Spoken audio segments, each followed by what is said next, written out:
Hello, welcome to Your Health. I'm your host, Lisa Hart.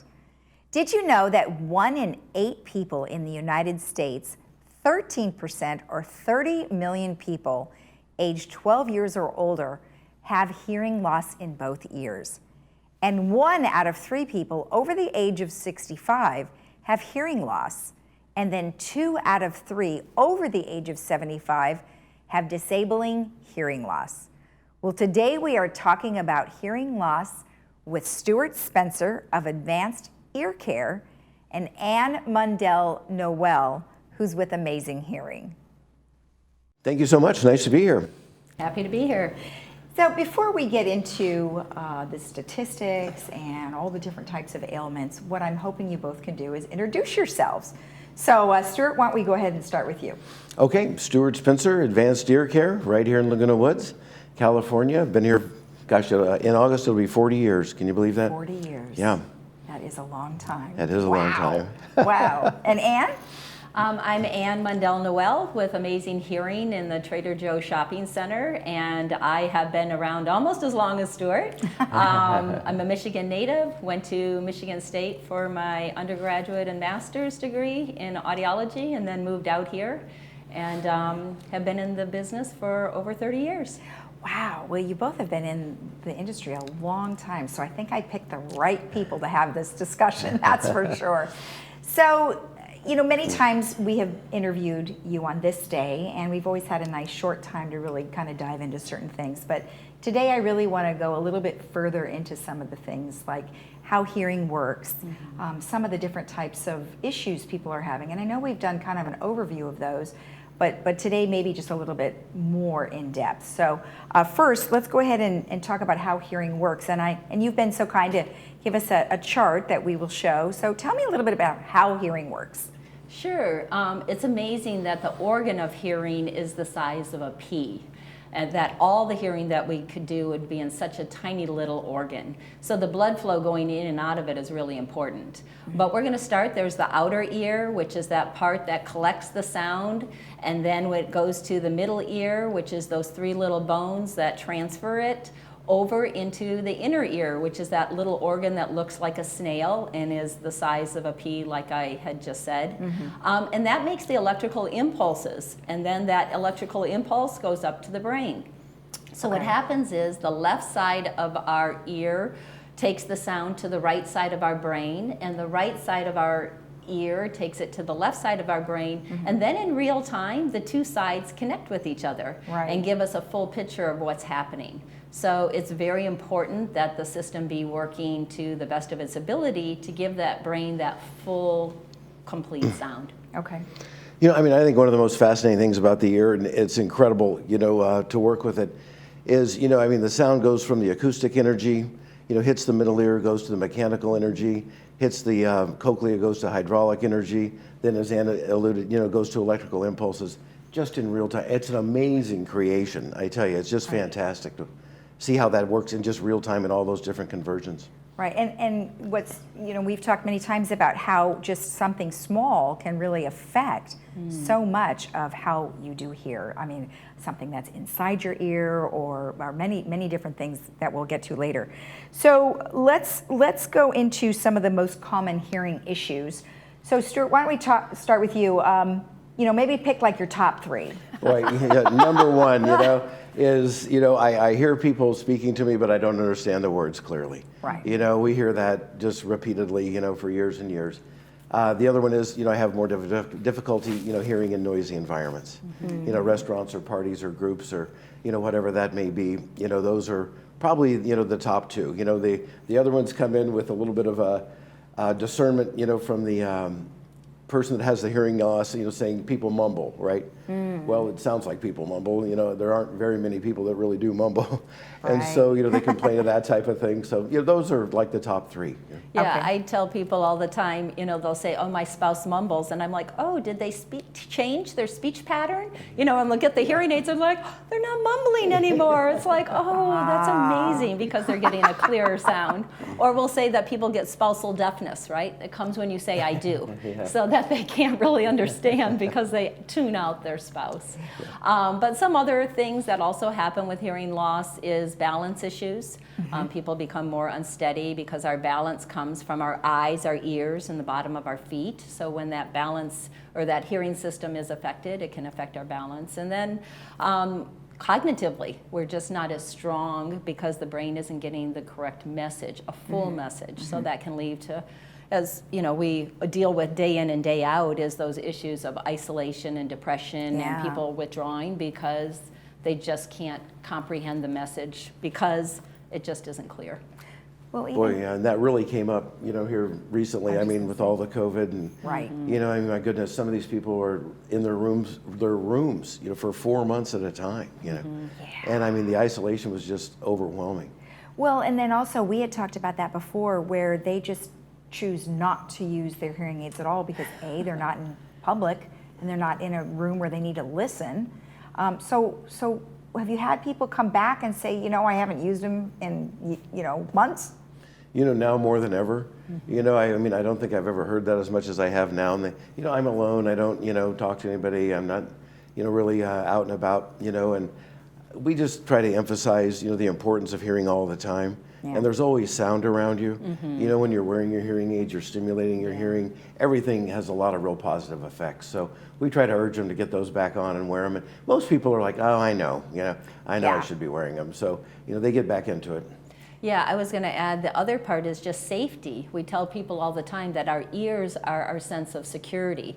They tell us what's happening around us. And when your neighbor is trying to get you on the door, knocking on the door, or the cat needs to go out, or whatever those are, we don't turn off our ears because nobody's in our environment. But that is really a safety issue. Not only that balance that we were talking about, but just overall alertness and cognitive. Well, so exactly. agreeing with Stuart, patients are coming back and saying, well, I'm not wearing them. And so what happens is they don't go back to square zero, right? But you almost have to lower the volume in the hearing aids or the settings to where they kind of began to slowly build up that tolerance again. Just like if you're working out, right? And you stop working out, you're like, oh my gosh, I can't lift that amount of weight anymore. I have to go back, and that's what we're seeing. So generally, you're talking about a hearing that they have the inability to understand speech, and also maybe hearing the television and can't decipher what it is that's coming out of the TV. What are some of the things that you recommend for them? I mean, you're going to evaluate them, you're going to see what is causing the primary issue, but what is it that you're going to suggest? Well, it depends on, where they're at, with their hearing loss and, the degree of loss. Their capabilities, to manipulate, the devices or accessories, so, I mean, almost 100% of the time it's 2 hearing aids, unless they just have an ear that's not functional, and we can, always put a microphone on that side and do a cross type of system, but, it's always almost 2 hearing aids, and just really getting into the pattern of adapting, to the hearing aids. We walk them through that whole process. Like Ann said, there's a beginning, but it really is a process to take people from where they're at.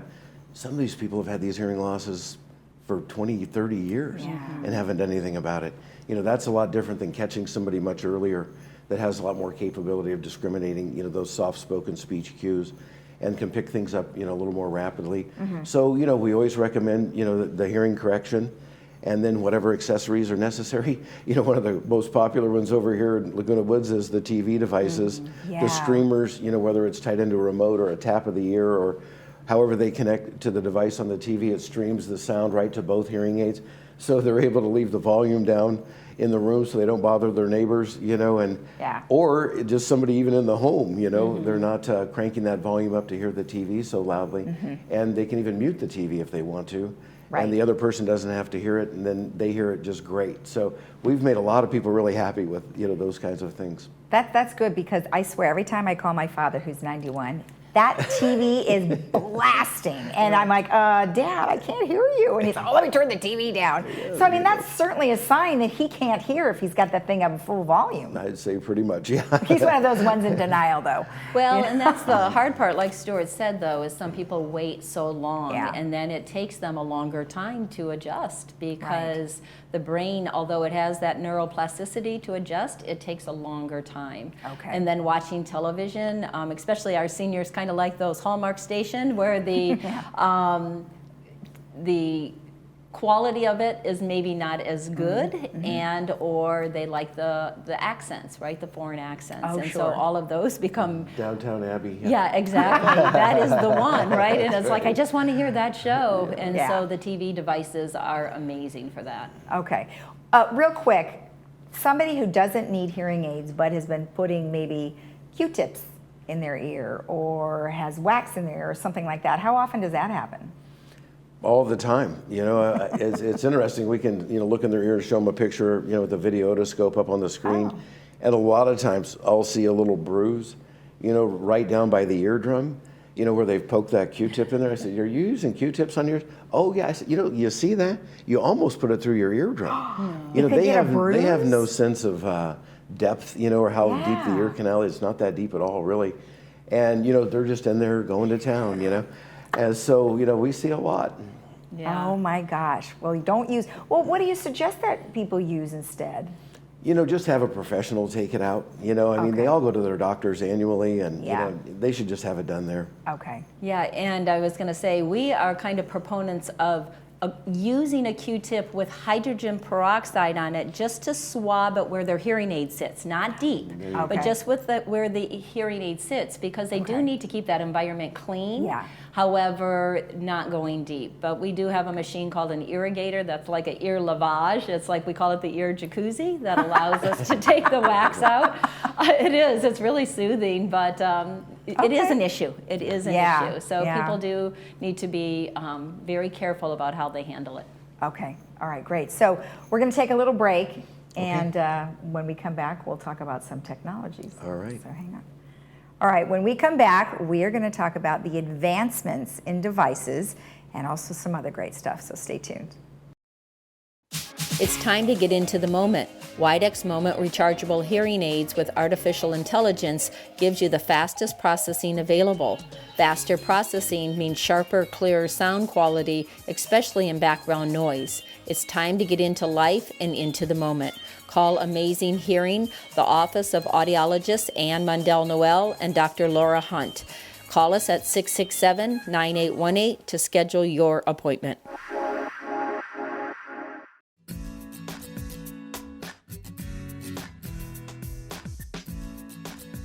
Welcome back. Well, over the past several years, there has been many advances in technology for hearing aids and devices. Well, big statement. I know that we've talked before about some advances. What would you say are some of the biggest advancements lately? And whoever would like to start. Go ahead. Well, I will say, since Stuart and I have been in the industry for a number of years, we started out with potentiometers and screwdrivers. Okay, so the way we adjusted a hearing aid was by turning a little potentiometer on a hearing aid. Oh. And then we got into digital technology, and today I would have to say the biggest advancement is artificial intelligence. That the hearing aids now are getting so smart that they can detect the difference between what is speech, which is very spiky in nature, and what is background noise, which is steady state. Okay. And so the whole purpose of today's technology is to give the brain that cleanest, clearest signal to process. And so as the hearing aids are getting smarter and talking faster and quicker to each other, they're giving the brain a more complete signal. It's still up to the brain to process the information. So again, it's individual, but it gives everybody the best chance of having that opportunity to hear their clearest, especially in that background noise that we were talking about. So is artificial intelligence fairly new, like within the last year? Or Last is couple of years, is this when it's really came on. And, along with that, is really the underbelly of that whole thing is just, the algorithms, in these hearing aids, this digital technology. These guys that are, working on this type of differentiation that Ann alluded to between background noise and speech are really getting a lot of these things down.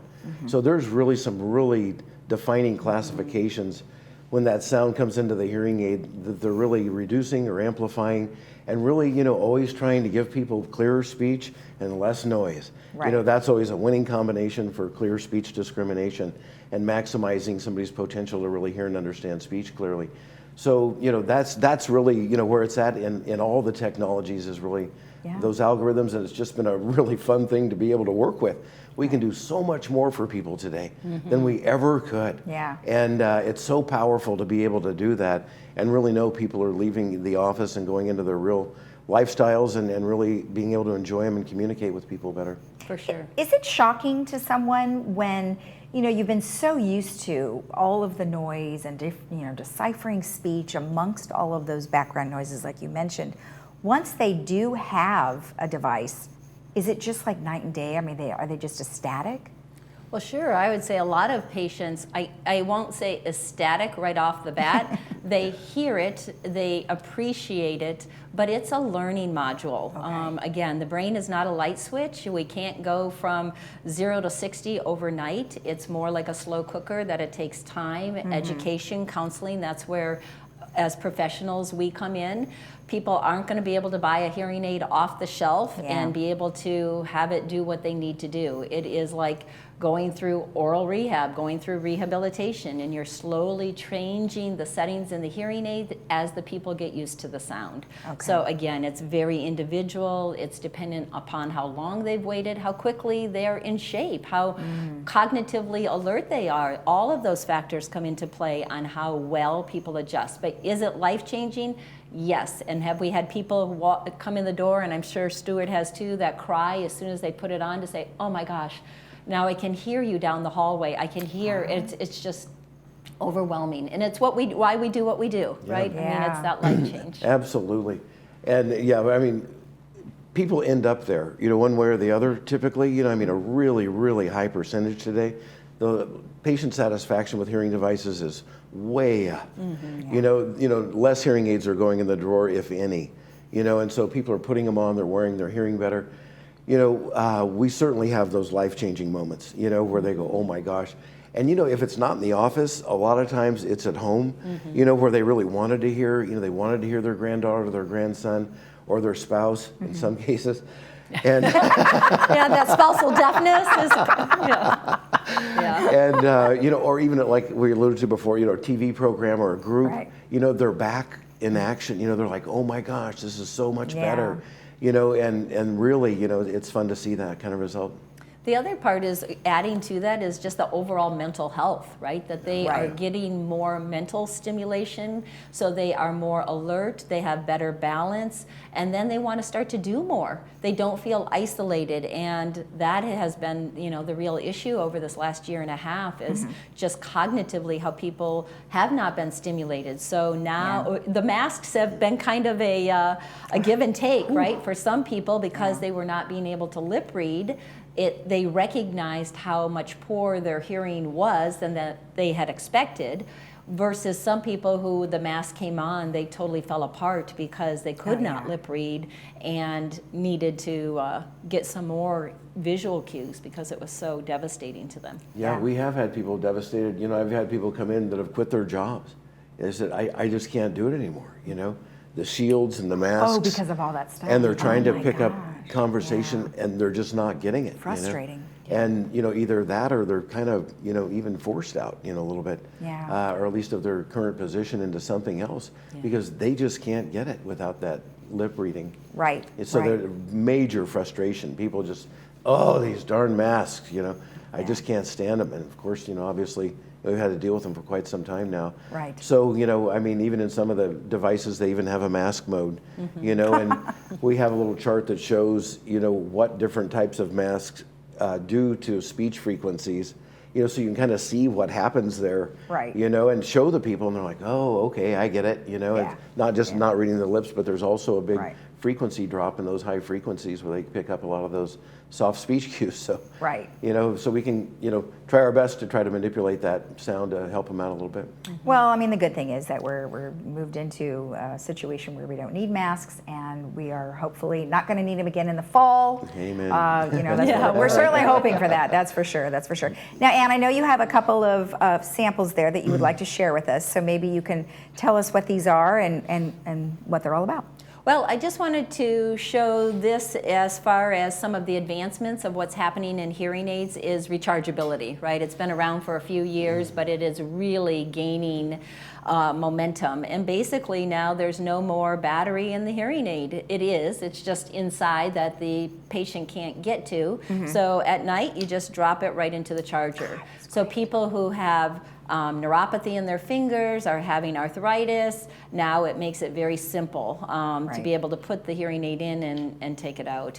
And this is just an example of how tiny they're starting to get, right? Yeah, I was just going to say, those look like you remember the days when we had the big old clunkers, these look right? like ear pods. Yeah. They look so tiny. That's Yep. great. Yeah, that's right. And they are direct to your iPhone or some Android phones, so now you can get that direct connectivity. So we talked about that earlier as far as being able to take a phone call right into your ears. The sound fidelity is excellent. That's great. You'll also find sometimes they don't have connectivity. Some of our patients like to keep their old flip phones. And so just letting you know that there are devices that you can wear around your neck that connect to the hearing aids, and you could take a phone call without having to run across the room. So we've got lots of those kinds of devices in our office. All the different manufacturers carry them, but just knowing there are so many different ways that we can truly improve the sound fidelity and quality and safety, right? I mean, that is the key, is the safety. Absolutely. It's like mine, this is a blue one. They gave me a blue one because I'm a Dodger fan. Yeah. You can customize them now. So it's kind of fun. But, just like Anne's talking about, the connectivity, the ease of use, the rechargeability has just been huge for so many people. Yeah. People would, still do, as far as that goes, come in with dead batteries in their hearing aid and wonder why their hearing aid's not working. Or upside down. Or upside down. Oh, heavens. Or caregivers don't know, how to really handle them properly and those types of things. So, you put them in a charger at night, you put them on in the morning, you wear them. It's really simplified, just that whole usability. That's great. I mean, And they look great, right? I mean, you can't we even can't see even that tell. you have them on. And I think that's probably a big thing. People have stigma. Oh, I don't want to have a hearing aid. That'll make me feel old or look old, right? Well, but when they're small. Yeah, I say that with hearing, we're about 15 years behind vision, right? Do you remember when people were called Coke bottle and 4 eyes and those kinds of things, and then contact lenses came out and that eliminated it. Now people wear glasses just to look good socially, right? Yep. I think the same thing is with hearing. Now that they are invisible, you really can't see that you have them on. A hearing loss is by far more conspicuous than a hearing aid, right? If you can't hear, people are looking in your ear going, what the heck? Well, they're Or asking you're not what, getting it, or you're and- talking about the news and we're talking about our shoes, or you're talking about the fish and we're talking about the dish. Those are the kinds of things that people start to get that cognitive fog or start to get labeled misappropriately because it's just hearing loss oftentimes. Right, So right. And you very guys, exciting stuff. And you guys can help with that. That's great. So now I know that both of you help people here and afar. So I would love for you to tell me a little bit about the organizations that you work with. So we have some video that we're going to show of yours. So tell me a little bit about your organization and what you do. So it's not mine, but it's the Starkey Hearing Foundation. For well over 30 years, we've gone around the world, with these great teams of people, just amazing combination of doctors, audiologists, hearing aids dispensers, and the real neat thing over the last 10 to 15 years has been the local talent, that we've brought on board so that the aftercare is really substantial. But basically, the team will go in and screen hearing, and shoot ear impressions of ears, identify those individuals with hearing loss and aidable hearing loss, or sometimes that's done beforehand by people. So we look at those losses and go through a whole process. This is the one on the screen now. There's a little girl here. There were about 800 people here that we fit in 3 days here with, an entire team, about 35 people. And the process is so amazing. taking them from where they're at, putting hearing aids on them, going through a real process to make sure they're hearing well, the hearing's balanced, that they know how to use the hearing aid. They get the batteries in this case, and the aftercare type of programming. We confirm their hearing loss through 2 or 3 different processes. Make sure they know what to do if they have any kind of issues, and who to contact and where to go. And I mean, some of these places are really, out in Well, they the look pretty boonies. remote, some of them. They're really remote. And so, but they have aftercare people that drive out there to make sure they're Okay. hearing well. And it's just fascinating. We've been to, this was in the Philippines. I've been to Rwanda, Kenya, Zimbabwe, Tanzania, Peru, El Salvador. Wow. Puerto Rico, and right here, in Laguna Woods, we help people. So Right. It's just a really, really satisfying type of experience to go through, and I'm sure Ann's experienced that. And it's a very rewarding type of program. And the Starkey great. Hearing Foundation's just helped over 1 million people. And Right. some of these people, the children especially, are left out of even their school systems if they can't hear.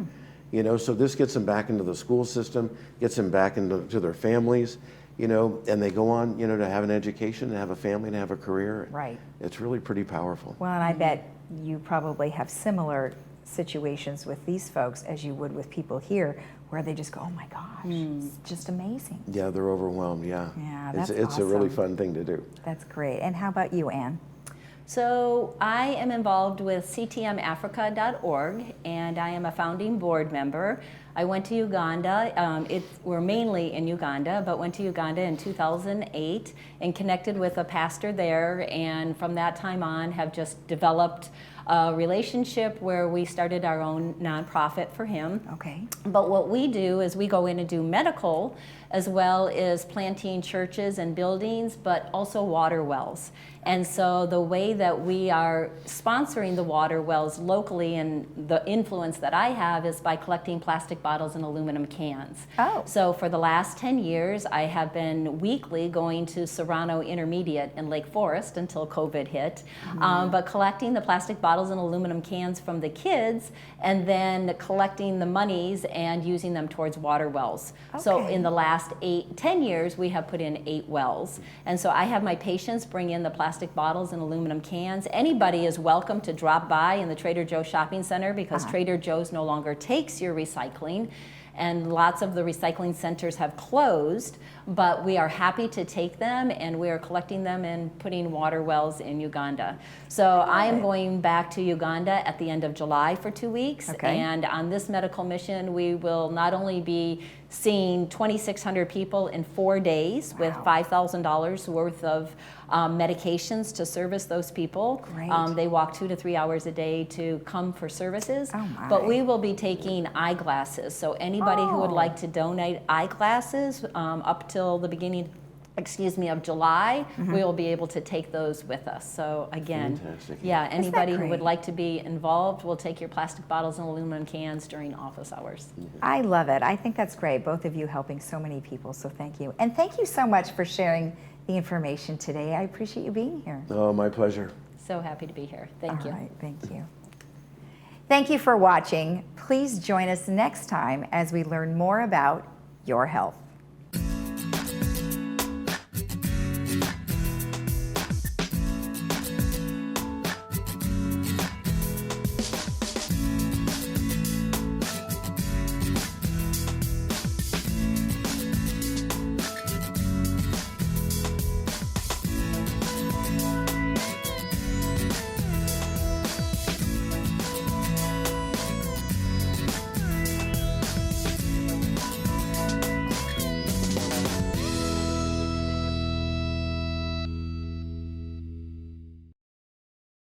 People with hearing loss only know the way they hear, not how much better they should be hearing. How well are you hearing? Are you understanding 60% or maybe only 30%? You don't know unless someone measures your hearing understanding ability. People are wearing hearing aids that are underfit with power, not programmed properly, the physical fit is too loose or too tight. Find out what your understanding score is with a special word test from Advanced Ear Care. Stop in today and tell them Stuart sent you.